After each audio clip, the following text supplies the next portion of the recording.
O sea, tan difícil ponerse donde hay que ponerse cuando la situación es evidente. El plagio está mal. Se critica nada más, no había más que hacer. O sea, allí decir, oye, transparencia, yo mi país, no quiero, no, ¿para qué, fue más allá? Dicen, ¿Para qué no fue más más allá? estabilidad, pero... Y por acá hay algunos que dicen, oye, cortina de humo, cortina de humo. ¿Cómo nos encanta negarnos a la realidad?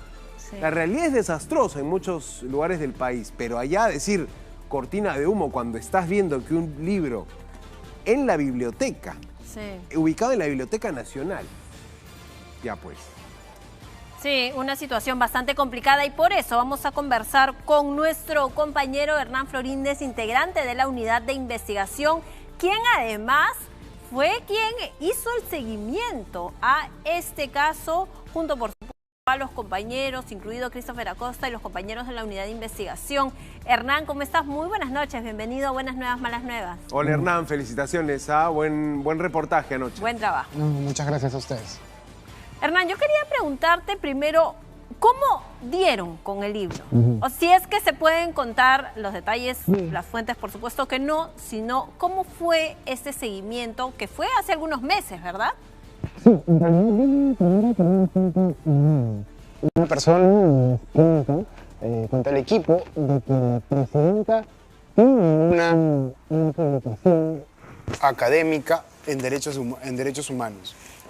Es muy extraño y muy paradójico porque justamente la presidenta está investigada por violación a los derechos humanos.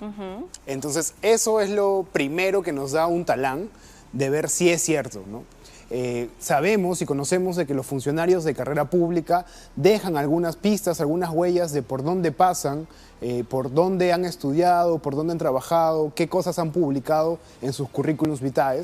Y es así que levantamos información de la RENIEC y encontramos que efectivamente sí había publicado un texto de derechos humanos y que lo había declarado como suyo en el 2007 para postular a la RENIEC.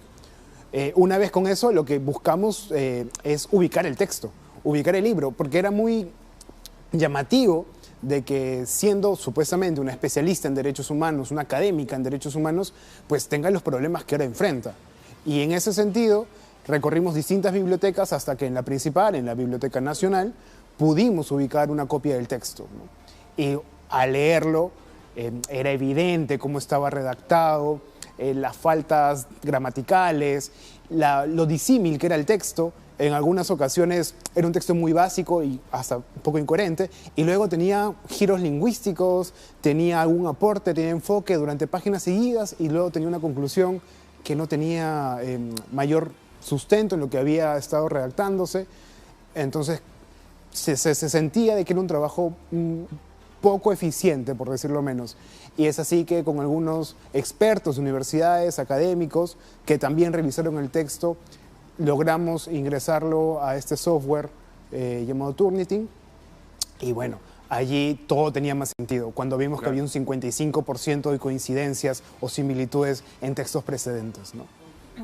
Claro, entonces, de alguna manera, a partir de encontrar el documento, deciden examinarlo, ¿no? Deciden pasarlo por este filtro para ver si había, quizá también sospechando que nuestros políticos son conocidos, digamos, por, si quieres, irse por el camino más corto, ir por la trampa antes que por el trabajo difícil de hacer un libro. Por eso no todo el mundo tiene un libro, ¿no?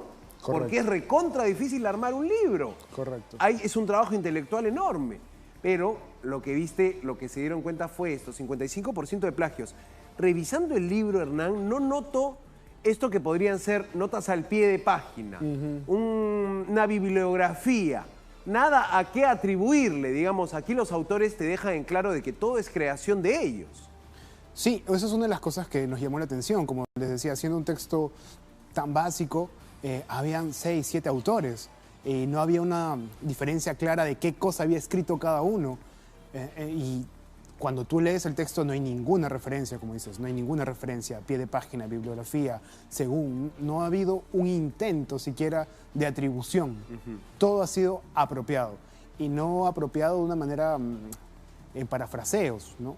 Ha sido apropiado literalmente, coma a coma, línea a línea, incluso con errores gramaticales o temas de forma, como subrayados o negritas. Está exactamente igual que las fuentes precedentes que nosotros hemos detectado. Ahora, ¿dónde la gente nos está preguntando también, y ese libro, dónde lo revisamos? ¿Cómo lo podemos encontrar? Es un libro que no estuvo en su momento en distribución, ¿verdad? Es una pregunta interesante porque normalmente los libros tienen una contratapa de tiraje. Hablando con algunos compañeros que son editorialistas, nos explican que cuando no hay un tiraje es porque este libro no lo especifica, es porque no es de una amplia distribución, lo que lo hacía más sospechoso aún. Sin embargo, es de recalcar que en la Biblioteca Nacional del Perú, hoy por hoy, está disponible ese texto. Cualquier ciudadano podría ir, pedir el libro, recibirlo y leerlo pensando que es un texto hecho por estos autores cuando no lo es. Ahora, ustedes piden una reacción, digamos, comunican, dicen, Sí. oye, presidenta, tenemos esta información, hay un libro que hemos pasado por un filtro de originalidad y dice que es plagiado. ¿Qué les responde Palacio de Gobierno? Porque, por supuesto, la presidenta más de un dolor de cabeza debe tener, entendiendo incluso que en un momento aparecía en su CV y en otro momento el libro ya no aparecía en su CV. ¿Cuál fue la respuesta que les dio Palacio de Gobierno? Sí, a Palacio de Gobierno le planteamos una pregunta no solo por escrito, muy formalmente por correo, sino a través de llamadas a la oficina de prensa. Y la respuesta fue muy clara, no iban a dar comentarios. No explicaban por qué, no decían luego, ni siquiera pedían una mayor explicación de nos pueden enviar los párrafos citados, ¿no? Simplemente no iban a dar comentarios. Hernán, y algunos consideran que el delito que se habría cometido en esto ya habría prescrito a estas alturas. ¿Qué delito se configuraría acá? Y es verdad, según ustedes, según los especialistas con los que han conversado ustedes. Sí, es importante recalcar lo que tú justamente habías señalado, que se encuentra en la Biblioteca Nacional. Es decir, hoy por hoy cualquier persona podría seguir siendo sorprendida. Claro. En ese orden de ideas, los expertos que hemos consultado nos dicen de que el plagio se sigue dando. Se sigue dando cada vez que una persona va a la biblioteca, lee un libro pensando que es de los autores cuando no lo es. En ese sentido, tiene dos caminos, la vía administrativa, que le corresponde al Indecopi, y la vía penal, que le corresponde a la Fiscalía. Ambos caminos muy complejos y sinuosos, ¿no? ¿Qué delito configura? El delito de plagio. Plagio. Es un delito contra los derechos de autor. Alrededor de 180 UITs como sanción en el camino administrativo y hasta 8 años de cárcel de pena efectiva en la parte penal.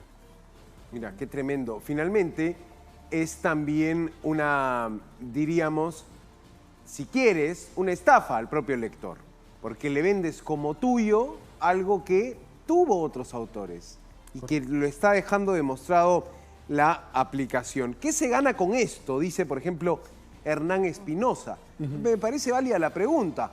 Y nosotros intentábamos ubicar en el tiempo esto. ¿Por qué la presidenta se mete a hacer un libro del que no se sabe cuánto, si se va a vender o no? ¿Es un negocio esto? ¿Lo saca para qué? Y se da años antes de que ella postule a una plaza en el Estado, ¿no? ¿Cómo asocias tú esa idea, que me parece que también queda en el reportaje? Ya las autoridades verán si aquí lo que se quiso hacer fue mejorar currículums de los supuestos autores para buscar un puesto en el Estado. ¿Cómo hacen esa asociación ustedes? Te voy a comentar la información que hemos logrado cruzar. Hasta donde lo que hemos podido confirmar es que este texto se gestó de una manera en que había un grupo de abogados que coincidían en ciertos cursos en el Colegio de Abogados y que en ese momento había una diferencia cuando uno quería entrar a la carrera judicial. Valían como puntos extra los libros en coautoría. Ahora, sobre todo, solo autores únicos, ¿no? En ese sentido, vieron la importancia de todos tener un libro a la hora de postular, ¿no? Mira eso. Recordemos... Ahí está. Hernán Espinosa, que nos había preguntado qué se gana con todo esto. Ahí te está dando una respuesta el autor del reportaje. Sí. Recordemos que una de las personas principales que inscribe el libro es Efraín Anaya, un abogado, enfermero también, que tenía especial interés en el Consejo Nacional de Magistratura y que luego este mismo lo denuncia y lo destituye, ¿no? Hernán, muchísimas gracias por haber estado con nosotros contando un poco cómo fue esta investigación, además gran investigación que han hecho tú y todo el equipo de la Unidad de Investigación de Latina Noticias. Muchísimas gracias por estar con nosotros, Hernán. No, a ustedes. Hasta la próxima. Muchas gracias. Felicitaciones, Hernán. Un abrazo y un saludo a Christopher Acosta, que también ha estado contando en distintos noticieros detalles, ¿no? El lado B de esta investigación, el libro El secreto mejor guardado de Dina Boluarte. Gracias, Hernán. Un abrazo. Gracias. A ustedes.